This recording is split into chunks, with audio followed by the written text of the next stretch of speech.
I hope my screen is visible.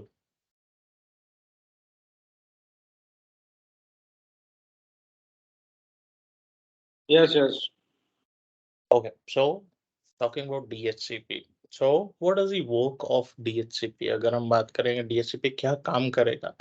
So let's take an example. हमारे पास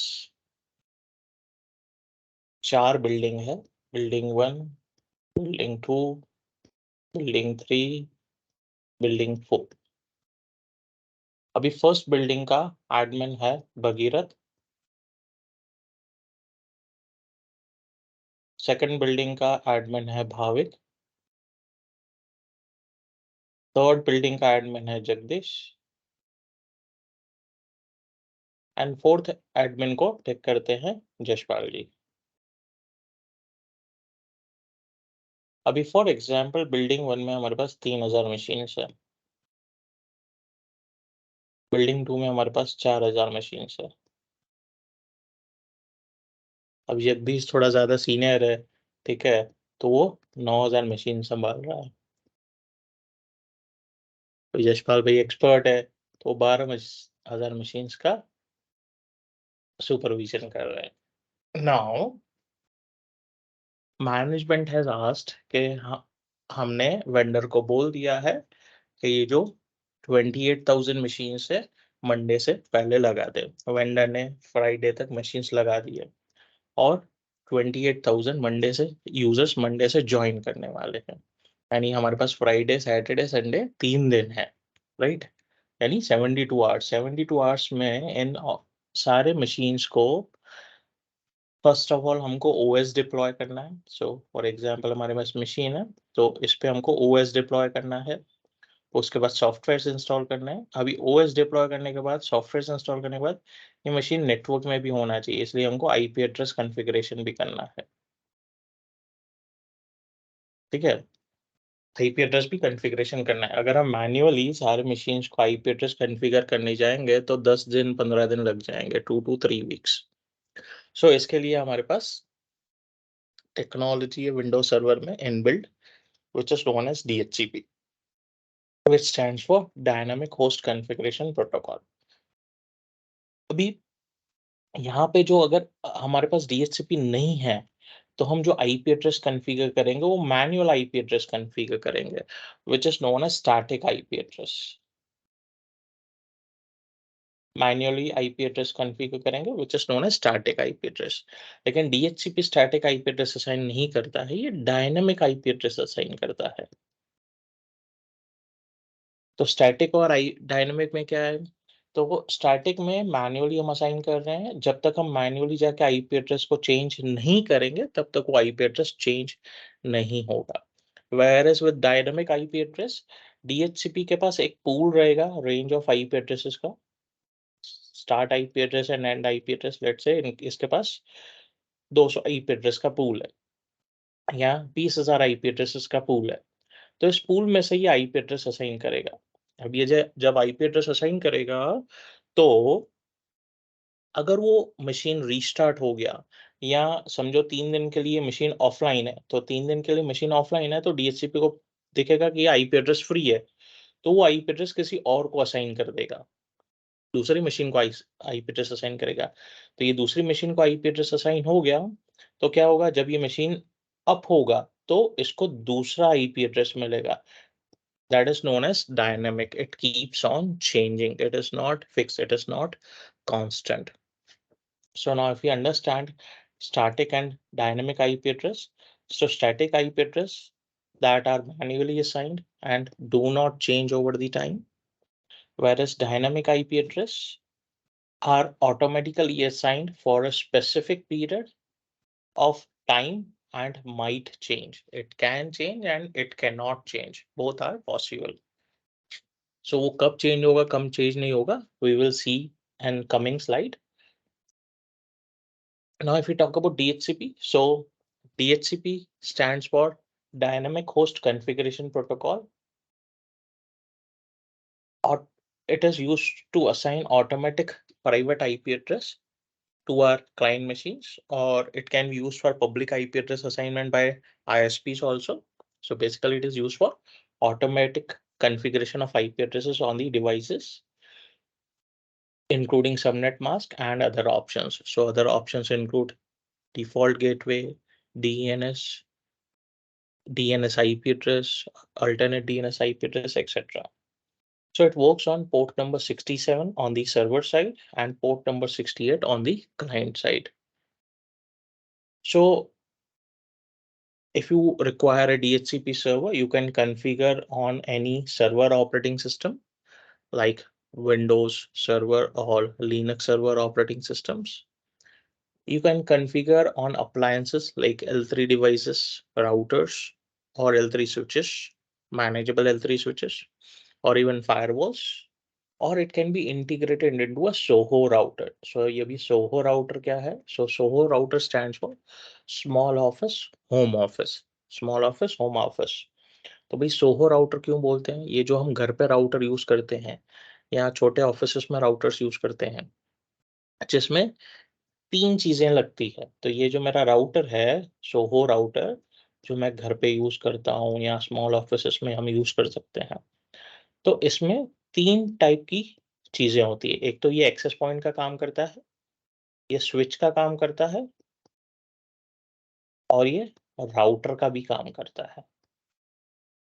ठीक है।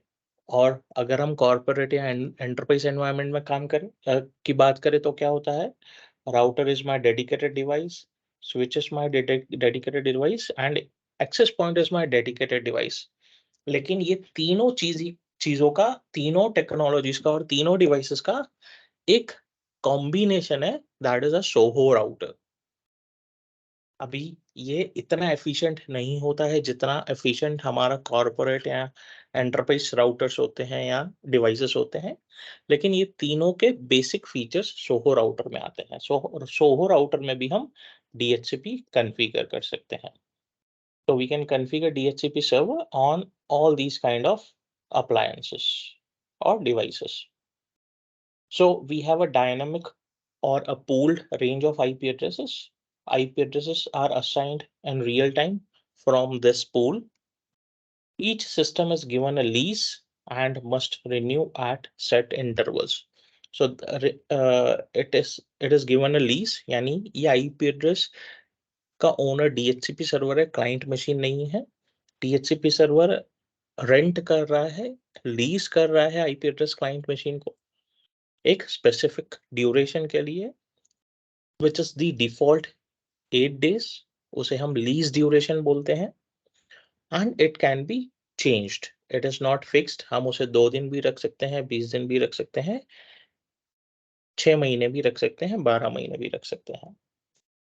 Apart from that we have a concept called DHCP reservation. जैसे हम train का ticket करवाते हैं, राइट, ताकि हमको फिक्स्ड सीट मिल जाए ट्रेन के बर्थ के लिए। इन द सेम मैनर हम कोई भी एक IP एड्रेस स्पेसिफिक मशीन के लिए रिजर्व रख सकते हैं। अभी ये क्यों रिजर्व रखना है? फॉर एग्जाम्पल मैं चाहता हूँ मेरा जो डायरेक्टर का मशीन है उसका IP एड्रेस चेंज नहीं होना चाहिए, या जो मेरा फाइल सर्वर है उसका IP एड्रेस चेंज नहीं होना चाहिए, या मेरा प्रिंट सर्वर है उसका IP एड्रेस चेंज नहीं होना चाहिए, या मेरा प्रिंटर है, मेरा स्कैनर है, नेटवर्क स्कैनर, नेटवर्क प्रिंटर, जो DHCP से IP ले रहे हैं लेकिन उनका IP एड्रेसेस चेंज नहीं होने चाहिए। तो उस सिनेरियो में हम रिजर्वेशन कॉन्फ़िगर कर सकते हैं। So addresses are assigned by MAC address in the DHCP server and quickly managed address from one location. So हम एक ही लोकेशन से सारे IP एड्रेसेस मैनेज कर सकते हैं। अच्छा, अभी और एक सिनेरियो अगर हम बात करें, ये सिनेरियो में चलो हमने ये DHCP तो कॉन्फ़िगर कर दिया। एक बेनिफिट ये है कि हम IP एड्रेसेस ऑटोमेटिकली असाइन कर सकते हैं। लेकिन चलो अगर हमको स्टैटिक IP एड्रेसेस असाइन करने थे तो और दो चैलेंजेस है। समझो, एक तो ये tedious टास्क है, उसके अलावा अगर हमने गलती से कोई मशीन पे सेम IP एड्रेस कॉन्फ़िगर कर दिया, लेट्स से यहाँ पे जगदीश यूज कर रहा है 10.20.11.0 नेटवर्क, भाविक यूज कर रहा है 10.21.12.0 नेटवर्क। ठीक है, ये 21 डॉट नेटवर्क है, ये 20 डॉट नेटवर्क है। तो अभी गलती से भाविक से मिस्टेक हो गया। क्या मिस्टेक हुआ? 21 की जगह उसने 20 कन्फिगर कर दिया। ठीक है? 20 कन्फिगर कर दिया है यहाँ। तो हो सकता है यहाँ 12 21.11 करना था, सॉरी 21.12 करना था उसको, और 20.11 कर दिया। कीबोर्ड, वो फ़ोन पे बात कर रहा था या चाय पी रहा था और मिस्टेक हो गया यहाँ। कुछ और इम्पोर्टेंट मेल पढ़ते-पढ़ते उसने आईपी एड्रेस कॉन्फ़िगर कर दिया, फ़ोन पे मेल पढ़ रहा था, मैनेजर का मेल पढ़ रहा है और आईपी एड्रेस डाल दिया, मिस्टेक हो गया गलती से। लेकिन उसको पता नहीं चला, वो ओके करके आगे बढ़ गया और कॉन्फ़िगर करता गया।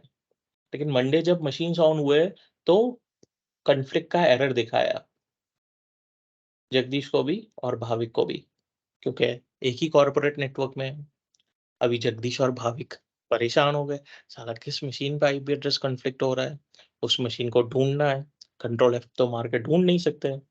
तो ये एक चैलेंज है। सो अगर ये तो एक ही एग्ज़ाम्पल है, भई एक ही मशीन पे आईपी एड्रेस, लेकिन अगर 28,000 मशीन में से अगर 10 मशीन पे भी हुआ हो, यानी 20 machines will be out of network, because two same IP addresses can't be assigned to different computers, both machines will be out of network। तो एक ये चैलेंज है।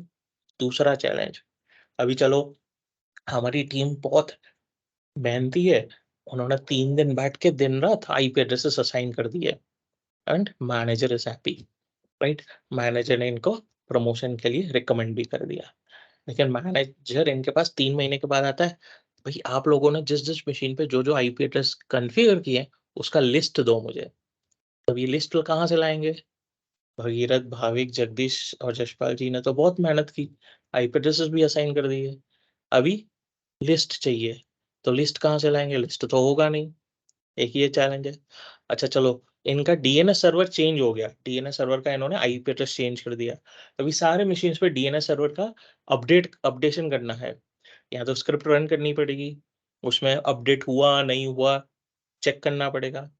चलो, ये कैसे भी इन्होंने 1 सप्ताह मेहनत करके, 1 वीक मेहनत करके डीएनएस सर्वर चेंज कर दिया। उसके नेक्स्ट 2 महीने के बाद अभी राउटर का आईपी एड्रेस चेंज हो गया, उनका राउटर माल फंक्शन हुआ, तो दूसरा टेम्परेरी राउटर लगाया, उसका आईपी एड्रेस डिफरेंट था, ठीक है? उनका सेकंड राउटर पड़ा था जो दूसरे वैन पे कनेक्टेड था। तो अभी इनको राउटर का डिफ़ॉल्ट गेटवे अपडेट करना है सारे मशीन्स पे। फिर से एक्सरसाइज़ करनी पड़ेगी 1 वीक तक। सो ये सारी चीज़ों को अवॉइड करने के लिए डीएचसीपी सर्वर हमको ऑप्शन देता है कि हमको पहले तो लिस्ट मिल जाएगा, जो मशीन पे host name against the IP address, कौन से होस्ट नेम को क्या आईपी एड्रेस मिला है, और वो हम एक्सपोर्ट भी कर सकते हैं पावरशेल स्क्रिप्ट से। सेकंड के, अगर मुझे डीएनएस सर्वर या डिफ़ॉल्ट गेटवे अपडेट करना है, तो मैं क्या करूँगा, सिर्फ़ डीएचसीपी सर्वर में जाके अपडेट कर दूँगा और वो सारे मशीन्स पे ऑटोमैटिकली अपडेट हो जाएगा। No doubt it will take some time, 30 to 90 minutes or 30 to 120 minutes. Immediately it will not happen, but वो अपडेट हो जाएगा, राइट? सो अगर हमने डीएचसीपी सर्वर की सर्विस रीस्टार्ट कर दी, तो ऑटोमेटिकली वो री रीइश्यू करेगा आईपी एड्रेसेस, या हमने जो एग्जिस्टिंग एंट्रीज है उसको हम रीशफल भी कर सकते हैं। सो सारे मशीन्स पे ऑटोमेटिकली मेरा डीएनएस सर्वर भी अपडेट हो गया और डिफ़ॉल्ट गेटवे भी अपडेट हो गया। So this is how the DHCP works. अभी turning dynamic IP address into static IP address. So dynamic IP address अगर हमको स्टैटिक आईपी एड्रेस में कॉन्फ़िगर करना है, तो क्या कर सकते हैं? सबसे पहले तो हमको देखना पड़ेगा, DHCP assigns an IP address from the first available pool of IP addresses, your IP address will occasionally change. ये तो हमारा डायनामिक हो गया। And you may not want your IP address to change. Why? Because it can be a server, file server, print server, or a printer, or maybe a director's machine, or any personal preference. मैं चाहता हूँ कि मेरा जो finance user है, वो एक specific website access करता है, वो सिर्फ़ उसके ही मशीन पे देनी है, तो फायरवॉल में वो मैक एड्रेस या आईपी एड्रेस से बाइंड होगी, ठीक है? आईपी एड्रेस से बाइंड होगी, लेकिन अगर उसका आईपी एड्रेस चेंज हो गया, तो फायरवॉल में ब्लॉक हो जाएगी। सो फायरवॉल में मेरा रूल कॉन्फ़िगर्ड है आईपी एड्रेस के अगेंस्ट। सो मैं चाहता हूँ कि फाइनेंस के मैनेजर को जो IP एड्रेस मिल रहा है वो सेम मिले। Second, we can disable DHCP on their device. अगर मुझे डायनामिक से स्टैटिक कॉन्फ़िगर करना है तो मैं DHCP डिसेबल कर सकता हूँ क्लाइंट मशीन पे, और जाके मैन्युअली कॉन्फ़िगर कर सकता हूँ IP address. And but it requires an additional administration. अगर मुझे 200 मशीन पे भी करना पड़ा 28,000 मशीन में से, तो 200 मशीन पे जाके मैनुअल एक्टिविटी होगी, और कल उठ के अगर इनका डिफ़ॉल्ट गेटवे या DNS अपडेट करना है तो फिर से इन 200 मशीन पे मैनुअल एक्टिविटी होगी। So better option, we can configure an IP reservation on the DHCP server, and we can associate a specific MAC address of the machine with the IP address. So हर बार उस machine को वही IP address मिलेगा। So then we have concept of APIPA. APIPA concept we have already learned when DHCP server or a manual IP address is not available on the machine, right? So this is portion of network. So I'm just revising. अगर मेरे machine पे manual IP address configured नहीं है या DHCP server भी नहीं है network में, तो जो भी OS है इस मशीन पे, वो सेम OS इस मशीन को एक IP एड्रेस देगा, जिसे हम APIPA IP एड्रेस बोलते हैं, automatic private IP address. And the range for the IP address is 169.254.0.1 to 169.254.255.254. So first and last 256 addresses are reserved of this block, of this block, and functional block is 169.254.1.0 through 254.255. So this is the functional block. 0.1 to 0.255. So 0.0 to 0.255 range is reserved.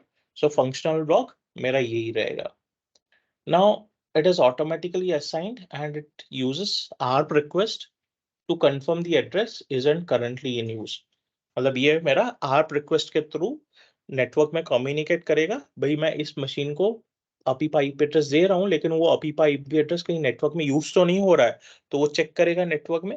अगर वो use हो रहा है तो इसमें से फिर दूसरा कोई IP एड्रेस दे देगा इस ब्लॉक में से। जाहिर सी बात है, it is a long address, it is around 16,000 IP addresses. So 16,000 IP addresses तो हमारे नेटवर्क में नहीं होंगे जिनके पास IP एड्रेस नहीं होगा, राइट? अभी so this is an example of APIPA.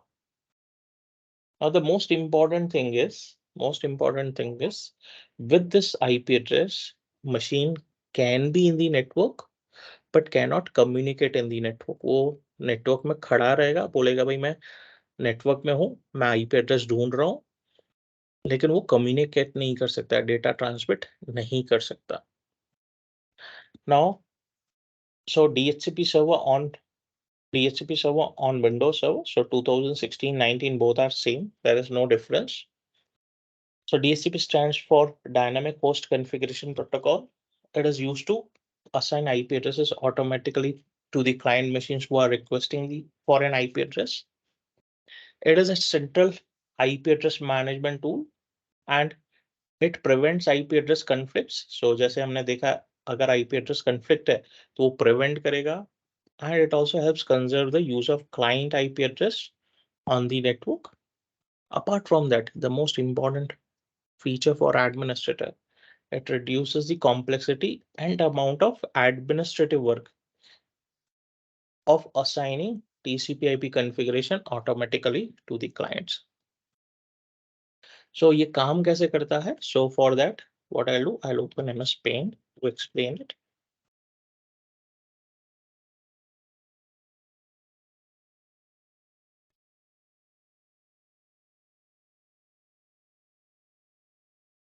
So we have, let's say, a DHCP server. This machine I have configured as a DHCP server.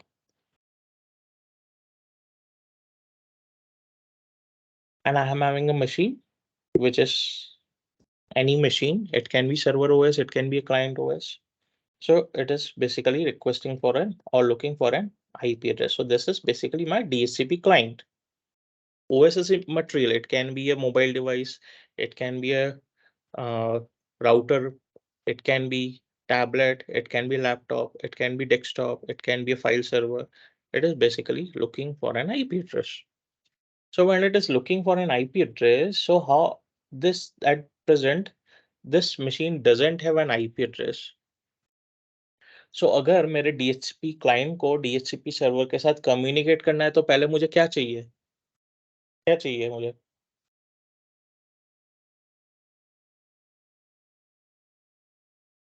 Hmm?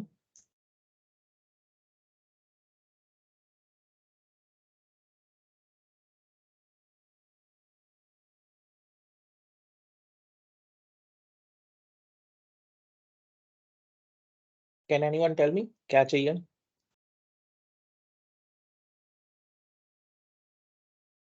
Oh, I'm sitting alone in the class.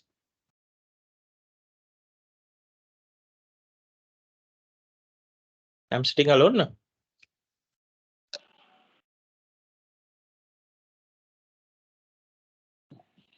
फिर से बोलो एक बार संतोष भाई, क्या बोल रहे थे आप? अगर DHCP क्लाइंट को DHCP सर्वर के साथ कम्युनिकेट करना है तो क्या चाहिए उसको? नेटवर्क चाहिए ना। नेटवर्क कैसे आएगा? नेटवर्क तो फिजिकल तो कनेक्टिविटी है ही। फिजिकल हम्म, कनेक्टिविटी है। फिजिकल हाँ, तो कनेक्टिविटी तो है ही। फ्री आईपी चाहिए ना उसके, जो आईपी अवेलेबल है कि नहीं उसकी पूल। नहीं, लेकिन यहाँ पे तो आईपी एड्रेस है ही नहीं और उसको कम्युनिकेट करना है DHCP सर्वर के साथ। नहीं, वो तो डीएससीपी सर्वर है तो भाई ऑटोमेटिक मींस के आईपी असाइन होगा ना उसको। तो कैसे असाइन होगा? वो तो रोल अगर कन्फिग रोल अगर मेरा मशीन कोई भी मशीन कम्युनिकेट कैसे करेगा? कम्युनिकेशन के लिए ही तो आईपी एड्रेस चाहिए। यहाँ पे मैं वही बोल रहा हूँ ना, डीएससीपी सर्विस हमने कॉन्फ़िगर किया होगा ना उसमें, वहां से वो आईपी एड्रेस हम्म, असाइन होगा ना, वो असाइन होगा ना कैसे? क्लाइंट को। तो क्लाइंट को। वो जाएगा ना DHCP सर्वर के पास रिक्वेस्ट करने के लिए, हम्म, तो उसको कम्युनिकेट करना पड़ेगा। तो कम्युनिकेट कैसे करेगा बिना आईपी के? आईपी रेंज चाहिए ना। Sorry, IP range IP range IP. Range range. अरे रेंज तो हम हाँ DHCP सर्वर पे देंगे कि इस आईपी हाँ एड्रेस से लेके इस आईपी एड्रेस करेक्ट। तक स्टार्ट टू एंड। मैंने यहाँ हाँ पे समझो 200 आईपी एड्रेसेस दी है, लेकिन इसके बराबर पास तो है। है ही नहीं आईपी एड्रेस। तो ये DHCP सर्वर के पास जाके कम्युनिकेट कैसे करेगा? भाई मुझे आईपी एड्रेस दो। उसको थोड़ी पता है DHCP सर्वर का आईपी एड्रेस क्या है, या उसके पास भी आईपी एड्रेस नहीं है।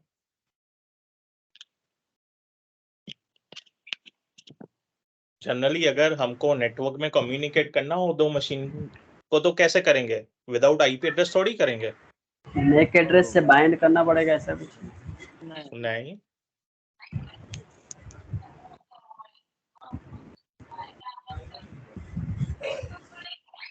या तो फिर हमको जो स्विच राउटर में तो डिफाइन करना पड़ेगा ना कि ये जो डीएससीपी सर्वर है वहां पे आप कम्युनिकेट करो नेटवर्क में। नहीं, वो पूरा कंसेप्ट अलग है, लेकिन अभी अगर मैं दो मशीन ले रहा हूँ, उनको एक हम्म, दूसरे के साथ कनेक्ट कर रहा हूँ L2 स्विच पे, ठीक है। हम्म, राउटर तो हमारा नेट लैन के बाहर आ गया, अभी तो हम लैन के अंदर ही है। करेक्ट, अभी तो हम लैन के अंदर है। अगर लैन के अंदर मेरे को दो मशीन के बीच में कम्युनिकेशन करवाना है तो आईपी एड्रेस चाहिए। करेक्ट, ये सुनो।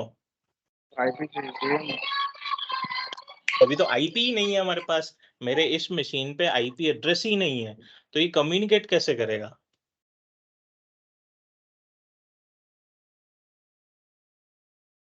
मैं इतनी देर से बोल रहा हूँ DHCP आईपी एड्रेस देगा DHCP क्लाइंट को, लेकिन कोई पूछ ही नहीं रहा कैसे देगा।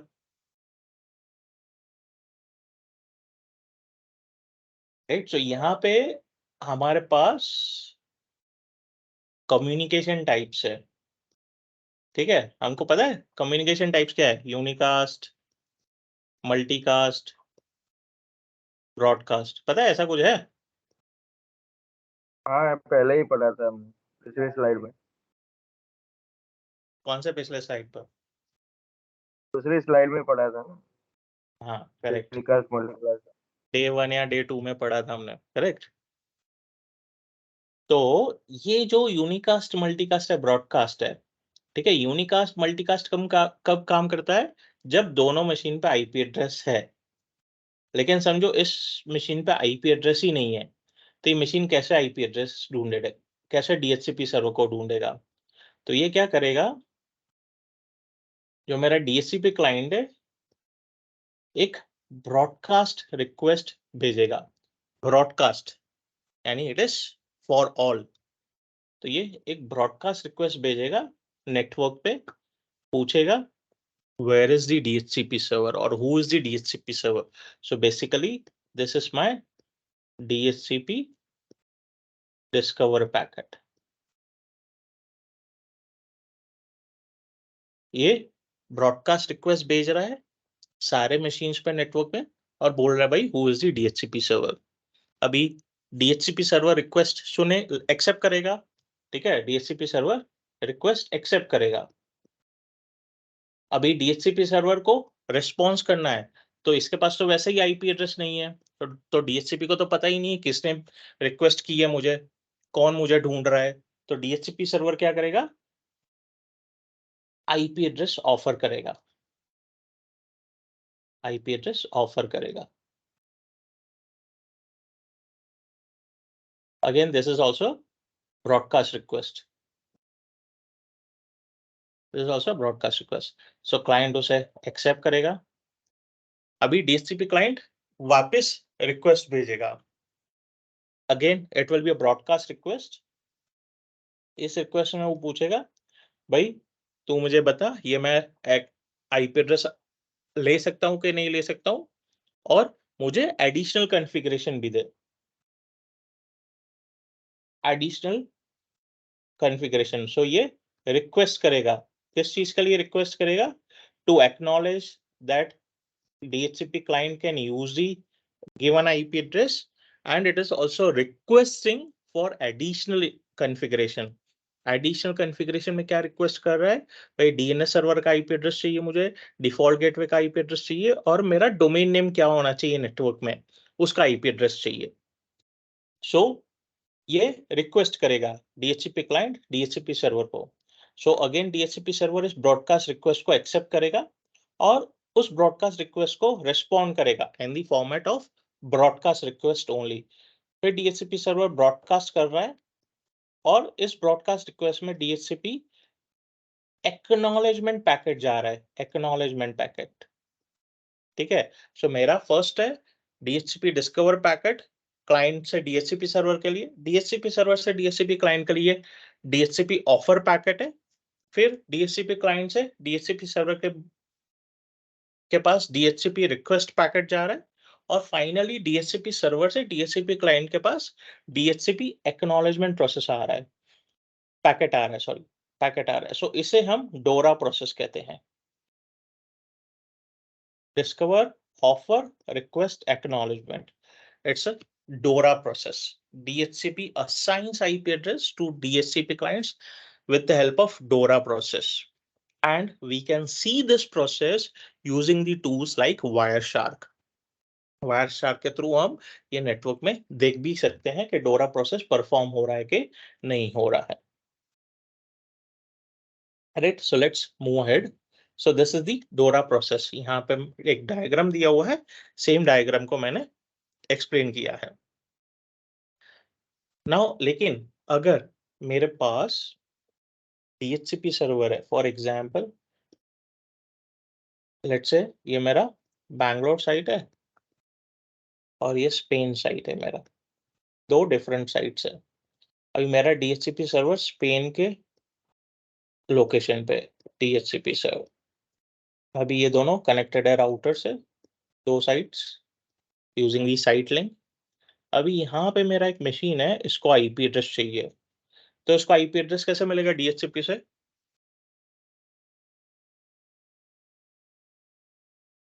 सेम डोरा प्रोसेस के थ्रू, करेक्ट? यस और नो? Yes, sir.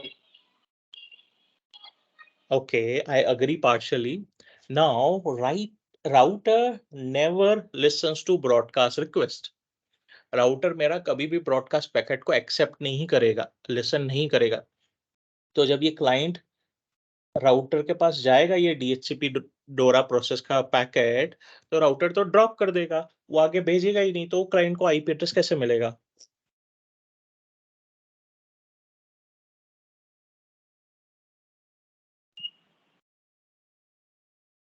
तो फिर आपको एक सर्वर उसके उसमें रखना पड़ेगा ना जहाँ पे है।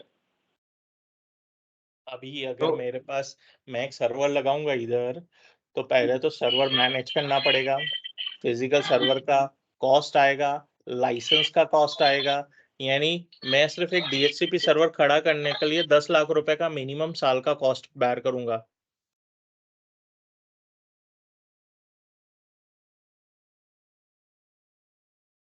Is it fruitful? अगर ये तो मेरी 2 ही साइट है, 20 साइट होती तो हाँ, अगर यहाँ पे मेरे पास 1000 से ज्यादा यूजर्स है या 500 से ज्यादा यूजर्स है, तो लॉजिक बनता है मैं कॉस्ट इनकर करूं। लेकिन अगर मेरे इस साइट पे सिर्फ 100 यूजर्स है, 100 यूजर्स के लिए मैं 5 लाख का भी साल का कॉस्ट क्यों इनकर करूं? वन टाइम कॉस्ट तो मुझे आएगा 10 लाख रुपए का, फिर हर साल कम से कम उधर मैनेज करने के लिए इंजीनियर चाहिए, या टीम तो लगेगा, उधर का पावर, उसका सर्वर का एएमसी, इंटरनेट चाहिएगा उसको, नेटवर्क स्विच देना पड़ेगा, वीलैन कॉन्फ़िगरेशन मैनेजेबल स्विच लगेगा उधर, यानी बहुत सारा मैनेजमेंट टास्क आ जाएगा उस साइट पे। अभी 100 यूजर्स के लिए कोई लॉजिक नहीं बन रहा है मैं उधर एक डीएचसीपी सर्वर खड़ा करूं। So in this case we have a concept called DHCP relay agent.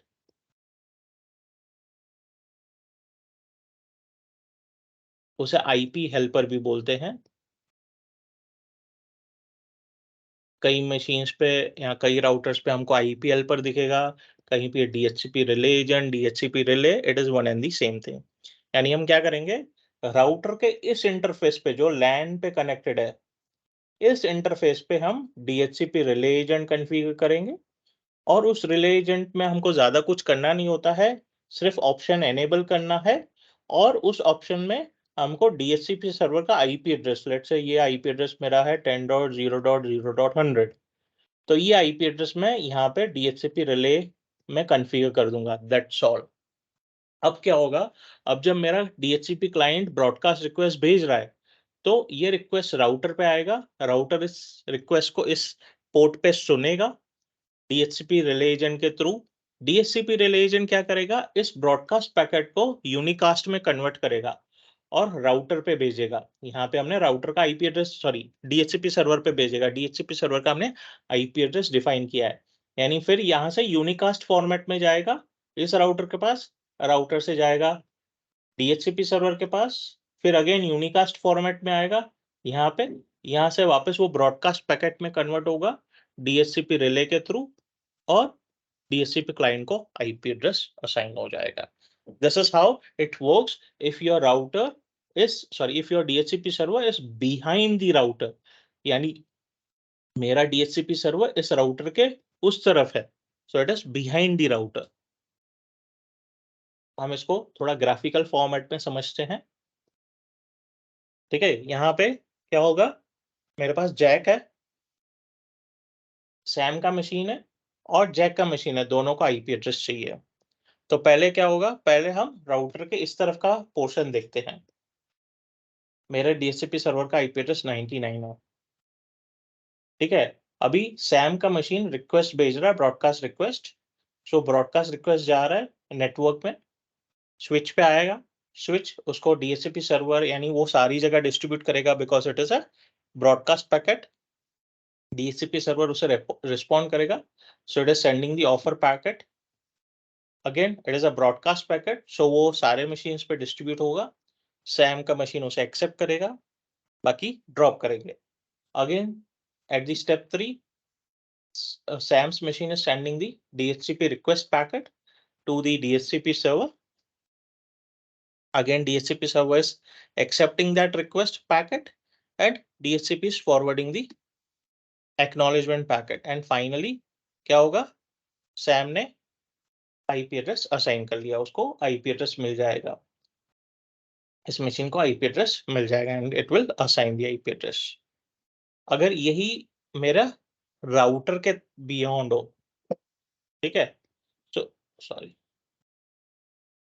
तो क्या करेंगे हम, इस लोकेशन पे DHCP रिले कॉन्फ़िगर करेंगे, इस पोर्ट पे हम DHCP रिले कॉन्फ़िगर कर देंगे। यानी मेरा ये एक साइट है, एक दूसरा साइट है, यहाँ से रिक्वेस्ट इस पे आएगा DHCP रिले एजेंट पे, वो ब्रॉडकास्ट रिक्वेस्ट सुनेगा और उसको कन्वर्ट करेगा यूनिकास्ट में और DHCP सर्वर के पास भेज देगा।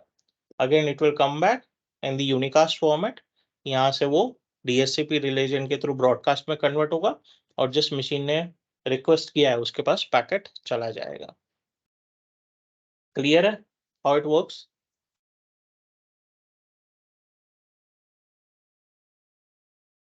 एक यस चीज सर। बताओ संतोष, हाँ ये तो चलो राउटर हो गया, DHCP रिले से हो गया।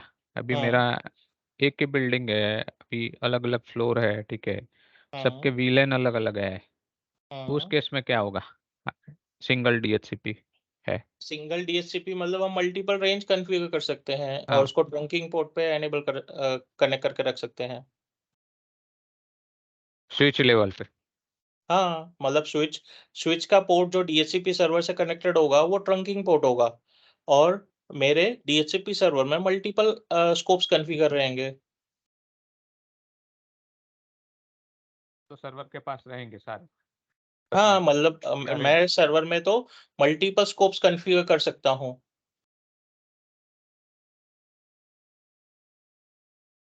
समझ।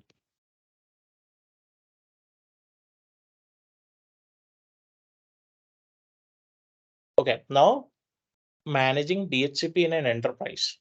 तो अगर हम DHCP एंटरप्राइज में मैनेज करते हैं तो हमको क्या-क्या चैलेंजेस आ सकते हैं और what can happen. So limited communication range uses the IPv4 broadcast domain. Broadcast पे काम करता है which stops at the router. Router will never listen to broadcast packets. Router will never listen to broadcast packets. So apart from that, you need multiple servers for redundancy if my one DHCP server fails. So another DHCP server should respond. If my one DHCP server fails, another DHCP server should respond.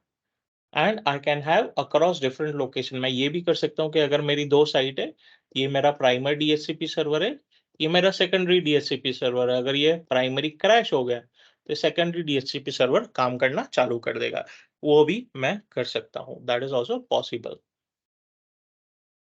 So scalability can be an issue. So may not want or need to manage DHCP servers to at every remote location.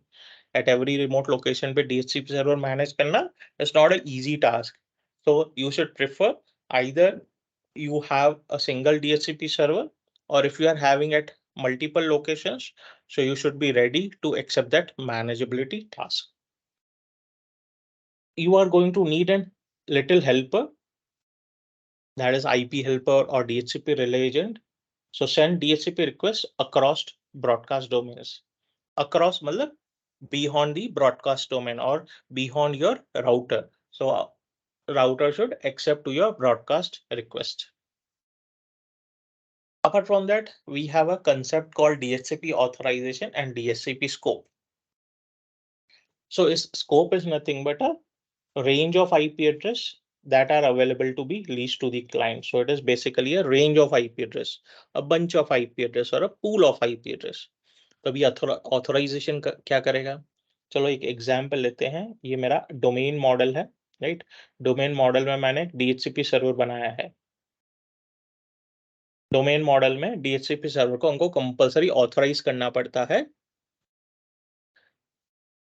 Network में IP address assign करने के लिए। तो administrator ने इसको IP address sorry DHCP server को authorise कर दिया। अभी भाविक ने नया-नया DHCP सर्वर का कॉन्फ़िगरेशन सीखा है, तो भाविक और भगीरथ क्या करते हैं, बैठ के बोलते हैं हमारे पास तो लोकल एडमिन राइट्स है सर्वर पे, ठीक है? डोमेन एडमिन नहीं है, लोकल एडमिन तो है। हम क्या करते हैं, हम उस मशीन पे जो फाइल सर्वर है, उस पे DHCP कॉन्फ़िगर करते हैं और प्रैक्टिस करते हैं। तो वो क्या करते हैं, प्रोडक्शन एनवायरनमेंट में फाइल सर्वर पे एक तो ऑलरेडी है नेटवर्क में, इस सर्वर पे भी उन्होंने DHCP कॉन्फ़िगर कर दिया। अभी उनके पास डोमेन एडमिन राइट्स नहीं है, लोकल एडमिन राइट्स है, यानी वो इंस्टॉल कर सकते हैं। लेकिन इसे ऑथोराइज नहीं कर पाएंगे। अगर ऑथोराइज नहीं कर पाएंगे तो ये आईपी एड्रेसेस असाइन नहीं कर पाएगा। So basically this is a illegal DHCP server which is running on the network. It is a not authorized DHCP server, which means it is an illegal DHCP server. उनका intention गलत नहीं है, लेकिन network के perspective से ये non authorised DHCP server है, illegal DHCP server है जो नेटवर्क में नहीं होना चाहिए। ठीक है, so it will not assign IP addresses. अगर उसको असाइन आईपी एड्रेसेस से करवाना है तो डोमेन एडमिन को लॉगिन करके इसको पहले ऑथोराइज करना पड़ेगा। So in domain model the DHCP server should be authorized to assign the IP addresses to the clients. It is a security precaution which ensures that only DHCP servers can run, authorized DHCP servers can run in the network. So it will avoid computers running any illegal DHCP services in the network. Now again DHCP reservation. So reservation का concept हमने समझ लिया है। So अगर मेरे पास एक file server है जो मुझे फिक्स्ड आईपी एड्रेस चाहिए, स्टैटिक आईपी एड्रेस, सो मुझे मैन्युअल आईपी एड्रेस नहीं देना है, तो मैं क्या करूंगा, इस फाइल सर्वर का मैक एड्रेस लूंगा, DHCP सर्वर पे जाऊंगा और बोलूंगा इस मैक एड्रेस से रिक्वेस्ट आता है तो उसको यही आईपी एड्रेस मिलना चाहिए। So I am reserving a specific IP address for a specific server. ये कंसेप्ट हम डोमेन कंट्रोलर्स के लिए नहीं अप्लाई कर सकते हैं, right? This is not applicable to domain controllers. Domain controllers should have a static IP address always, right? So what is a reservation? So it is a specific IP address within a scope that is permanently reserved to a specific DHCP client. And what are DHCP scope options? So DHCP scope options are other server addresses given to clients along with IP address configuration. So clients IP address तो जाएगा हमारा offer packet में, उसके अलावा दूसरा IP configuration कब जाएगा, acknowledgement packet में जाएगा। So clients subnet mask, DHCP scope options etcetera, वो स्कोप ऑप्शंस में क्या रहेगा, डिफॉल्ट गेटवे रहेगा और प्रेफर्ड DNS और क्या डोमेन नेम है नेटवर्क का, वो जाएगा स्कोप ऑप्शंस में, हो जाएगा स्कोप ऑप्शंस में। तो DHCP रिले हमने देख लिया, राइट?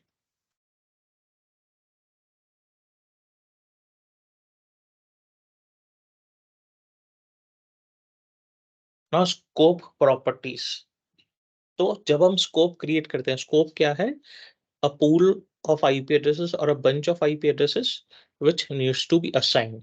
सो पूल अलग होता है, स्कोप अलग होता है।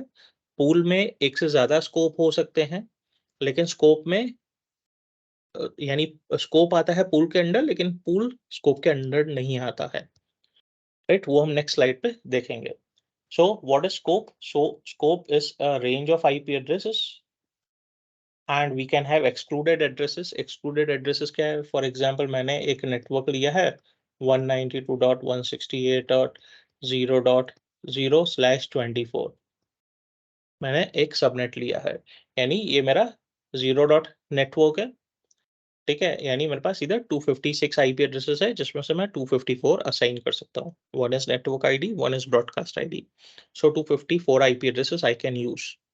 लेकिन मैं चाहता हूं कि इसमें से जो आईपी एड्रेसेस है 192.168.0.100 ये असाइन नहीं होनी चाहिए।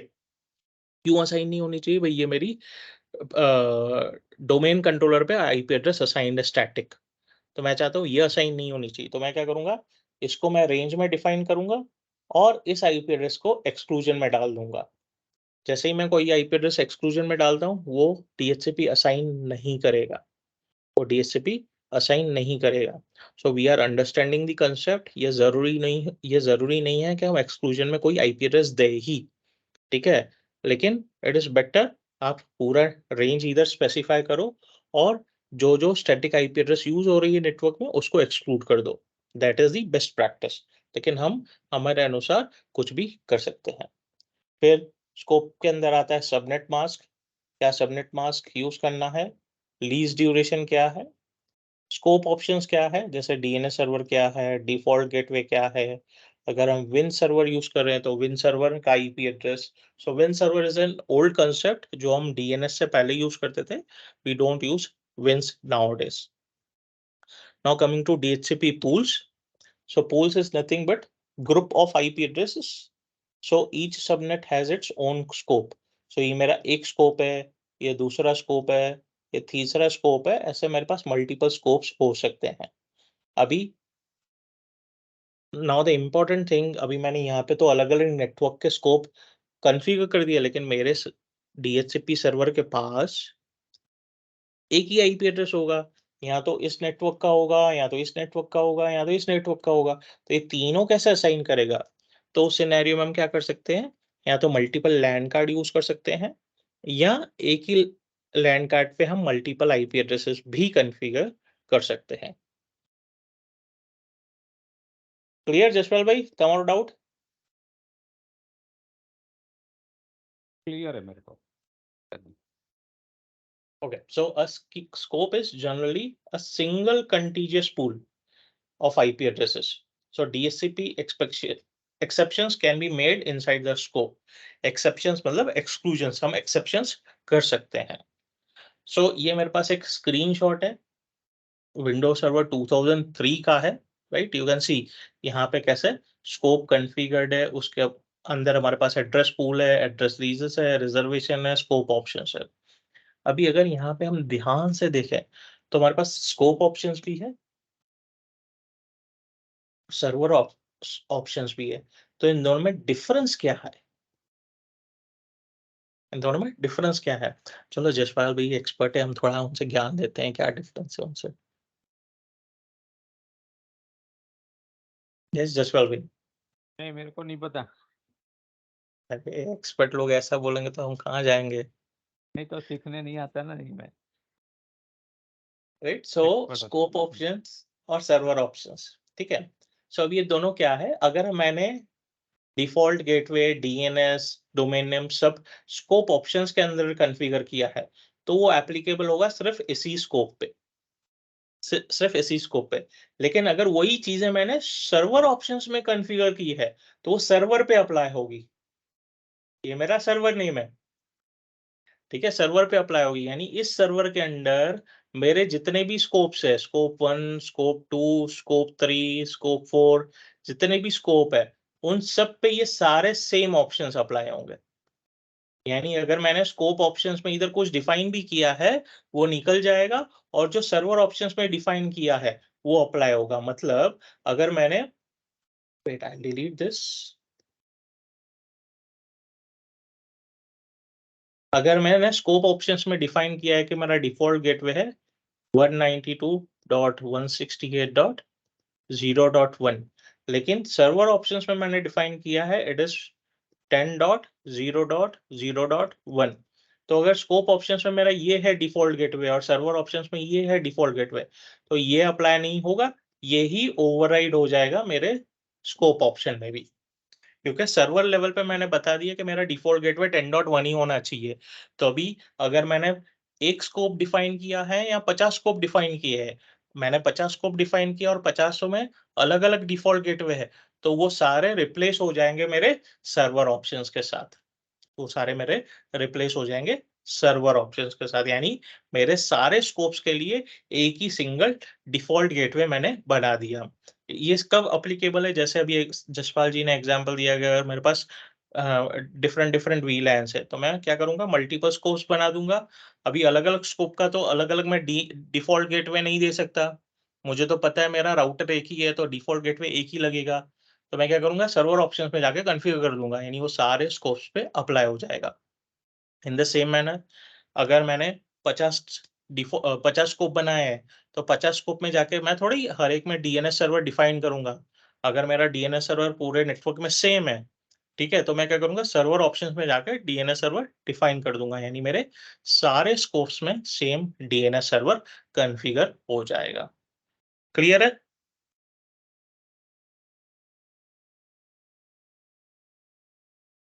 Yes, can we have a response? Yes yes yes. हाँ क्लियर है। Okay, so DHCP address allocation. So dynamic allocation. So DHCP server has a big pool of addresses to give out. Addresses are reclaimed after replace. Right? क्या करेगा? DHCP server IP address वापस ले लेगा lease खत्म होने पे। यहाँ तो क्लाइंट को लीज रिन्यू करनी पड़ेगी, यहाँ तो लीज रिक्लेम हो जाएगी। Automatic allocation, similar to dynamic allocation. So DHCP server keeps a list of past assignments, right? So एक हमारा डायनामिक अलोकेशन है जो फर्स्ट टाइम होता है डोरा प्रोसेस के थ्रू, और दूसरा ऑटोमेटिक अलोकेशन होता है। तो DHCP सर्वर के पास लिस्ट रहता है पहले उस मशीन पे क्या आईपी एड्रेस थी, ठीक है। तो अगर वो आईपी एड्रेस फ्री है तो उस मशीन को सेम आईपी एड्रेस देगा। अगर वो आईपी एड्रेस किसी और को असाइन हो गई है तो वो नहीं देगा, लेकिन वो प्रिफर करेगा कि पहले उस मशीन को वही आईपी एड्रेस मिले जो उसको पहले मिली थी। So that is known as automatic allocation. दोनों प्रोसेस सेम ही है, बस थोड़ा कंसेप्ट अलग है। ये रिन्यूअल पे काम करता है, ये फर्स्ट टाइम काम करता है। Right? You will always get the same IP address unless it is free. If it is allocated to another machine or another device, then you will get a different IP address. So address allocation can be static allocation, which is administratively configured. Manual बोलते हैं हम, ठीक है। So अभी ये हम reservation की बात कर रहे हैं बेसिकली। अगर मुझे स्पेसिफिक आईपी एड्रेस देनी है तो यहाँ तो मैं स्टैटिक अलोकेशन कर सकता हूँ, या तो each MAC address has a matching IP address, मैं DHCP के थ्रू दे सकता हूँ, और उसे हम एड्रेस रिजर्वेशन बोलते हैं, ठीक है। It is known as address reservation. दूसरे टर्मिनोलॉजीज भी यूज होते हैं।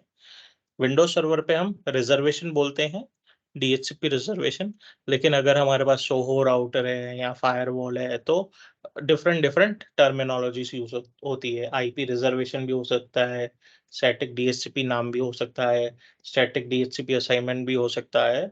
ये सारे एक ही चीज है, रिजर्वेशन, DHCP रिजर्वेशन। सिर्फ नाम अलग अलग दिख सकते हैं हमको डिफरेंट डिवाइसेस पे। सो यहाँ पे अगर देखें तो यहाँ पे दिख रहा है हमको, ये सोहो राउटर का स्क्रीन है, यहाँ पे दिख रहा है एड्रेस रिजर्वेशन का नाम दिया हुआ है। तो हमने यहाँ पे कॉन्फ़िगर किया है कि अगर ये मेरा आईपी एड्रेस है और ये मैक एड्रेस है तो उसको यही आईपी एड्रेस मिलना चाहिए। ये हमने रिजर्वेशन में कॉन्फ़िगर किया हुआ है। ये राउटर का डीलिंग है, राउटर का है।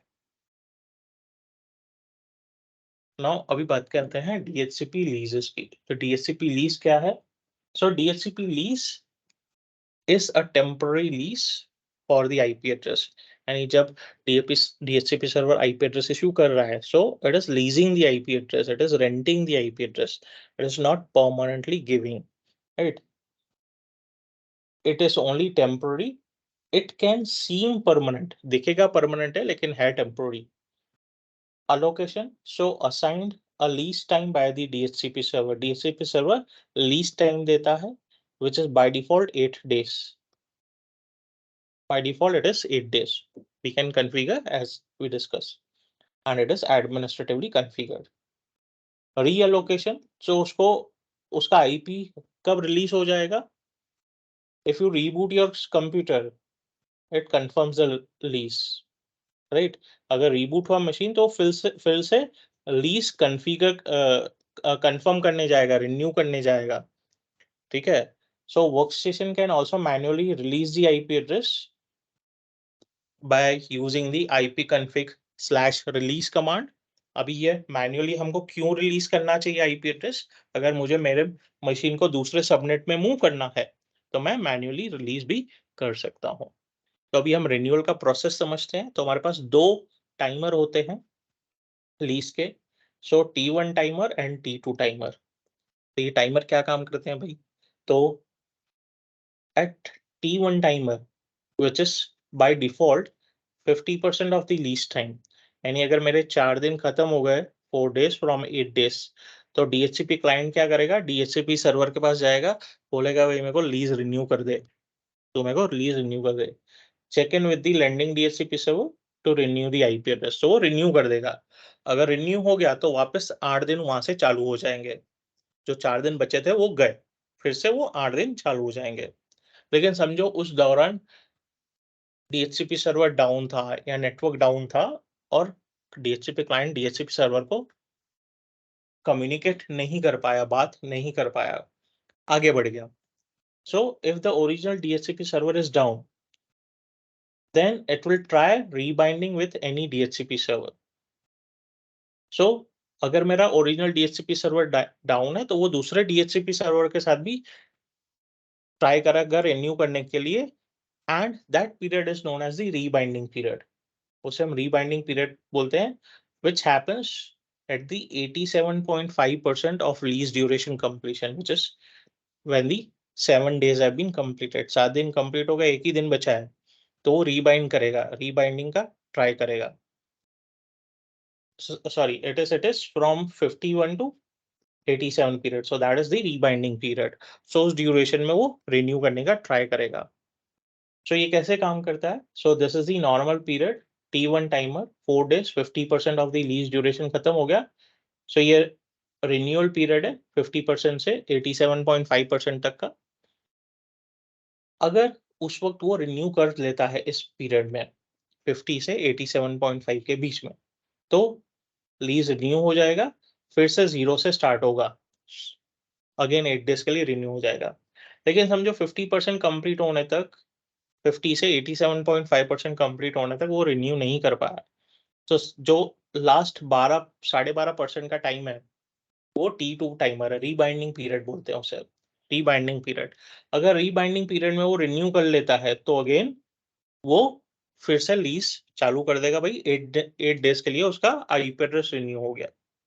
लेकिन अगर वो रीबाइंडिंग पीरियड में भी रिन्यू नहीं कर पाता है तो मशीन नेटवर्क से बाहर हो जाएगा एट द लीज कंप्लीशन। अगर 8 दिन कंप्लीट हो गए, रिन्यू नहीं हो पाया, तो मशीन नेटवर्क से बाहर हो जाएगा, नेटवर्क में कम्युनिकेट नहीं कर पाएगा क्योंकि उसके पास वैलिड आईपी एड्रेस नहीं है। Clear with the lease process?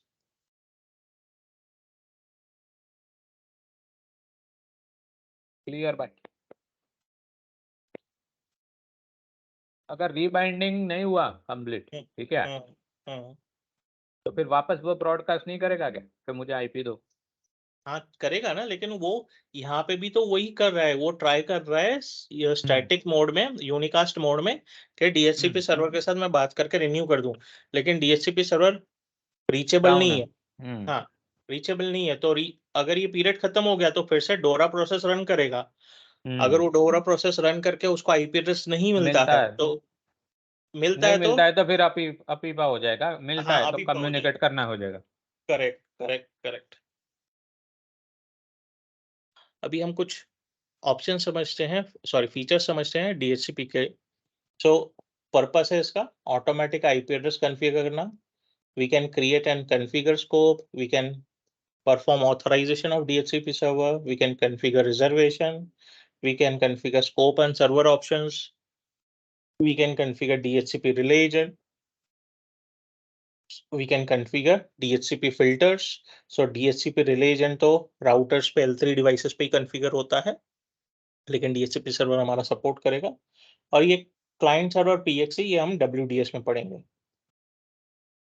Next week. तो नेक्स्ट वीक हमारा विंडोज प्रोबेबली खत्म हो जाएगा।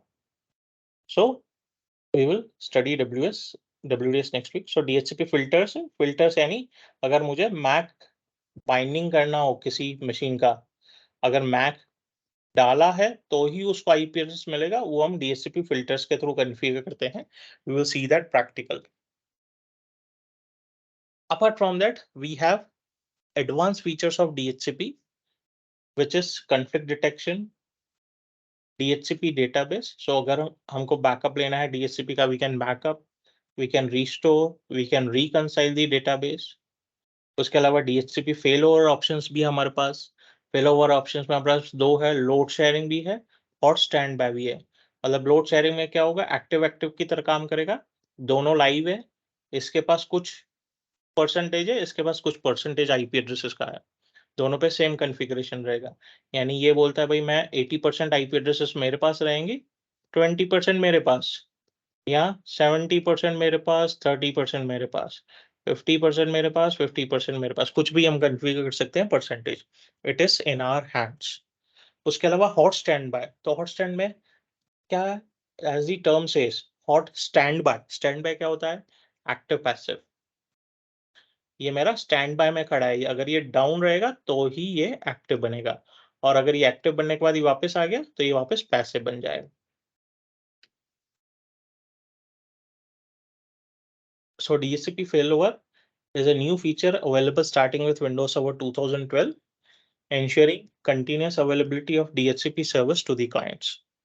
So with DHCP failover, two DHCP servers share the same DHCP scope and the lease information, enabling one server to provide DHCP leases to the clients if the other server is unavailable.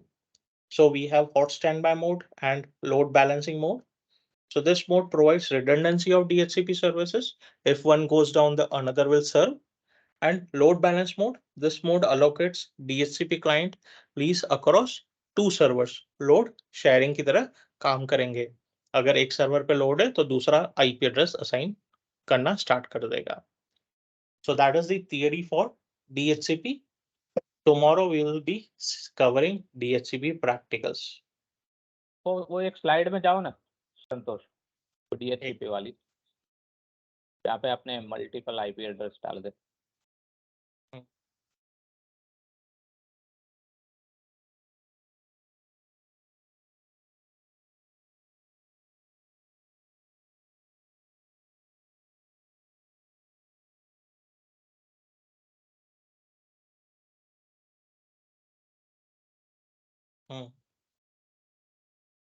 हाँ, इसमें आपने बोला था कि ये अलग अलग range है, हाँ। तो सर्वर पे भी अलग अलग आईपी असाइन करने पड़ेंगे नेटवर्क एडाप्टर में, तो ये जरूरी है क्या?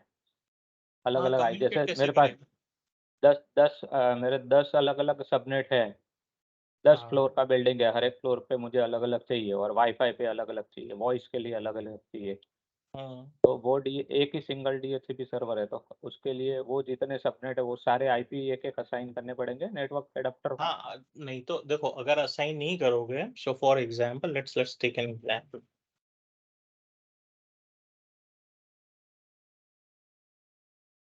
अभी समझो यहाँ पे मेरा ये DHCP सर्वर है,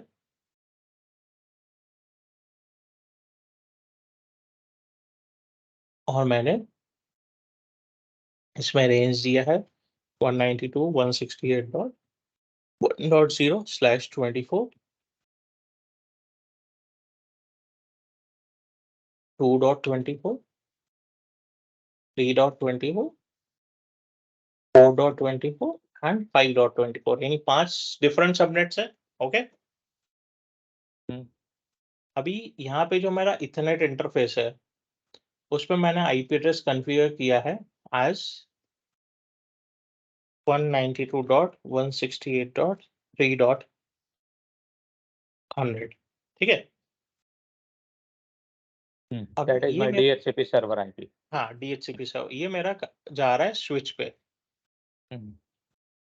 अभी स्विच पे इस पोर्ट पे वो कनेक्टेड है, और इस पोर्ट को तो मैंने ट्रंकिंग कॉन्फ़िगर किया है,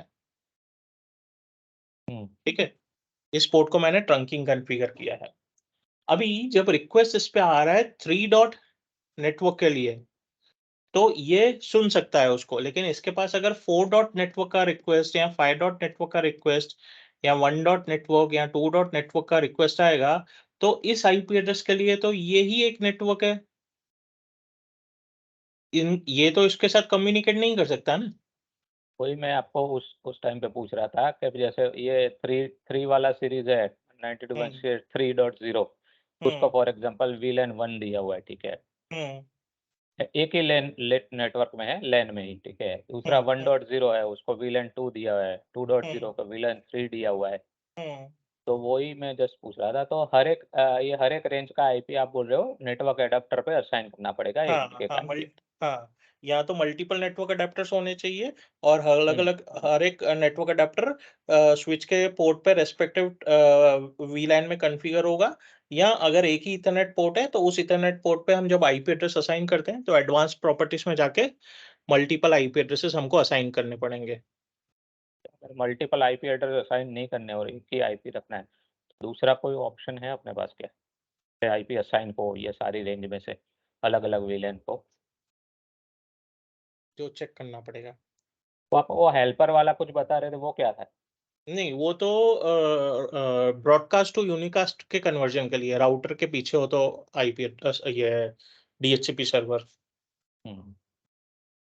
तो उस केस में क्या कर सकते हो कि सर्वर में एक ही आईपी है, ठीक है, पर उसमें अलग-अलग सबनेट है जो अलग-अलग वीलैन पे असाइन्ड है। तो मेरे हिसाब से जो वीलैन कॉन्फ़िगर करते हैं स्विच लेवल पे, ठीक है, you can configure that helper address, ठीक है। वो हेल्पर एड्रेस पॉइंट करेगा डीएचसीपी सर्वर पे, करेक्ट। ठीक है, तो आपको मल्टीपल आईपी असाइन करने की जरूरत नहीं पड़ेगी। करेक्ट। वो हेल्पर हम यूज कर सकते हैं, तो रिक्वेस्ट जाएगा L3 स्विच पे, L3 स्विच पे से रिक्वेस्ट वापस आएगा इसके पास, करेक्ट। तो जाके आपको वापस आएगा। अलग-अलग आईपी असाइन करने की जरूरत नहीं पड़ेगी। You can configure that helper address in वीलैन Yes, it is configuration, ठीक possible. है। It is possible. Yeah. This is all of you. हाँ, ठीक है, आपके लिए मैंने जस्ट कंसेप्ट क्लियर कर रहा था। तो सर ये helper address through VLAN through हर एक रेंज का आईपी अलग-अलग मिल जाएगा। हाँ, करेक्ट।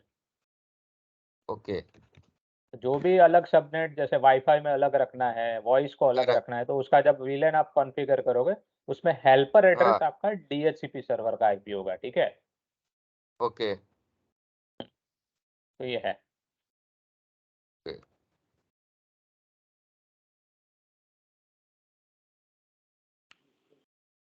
अच्छा था मेरा बहुत टाइम के बाद ये रिवीजन हो।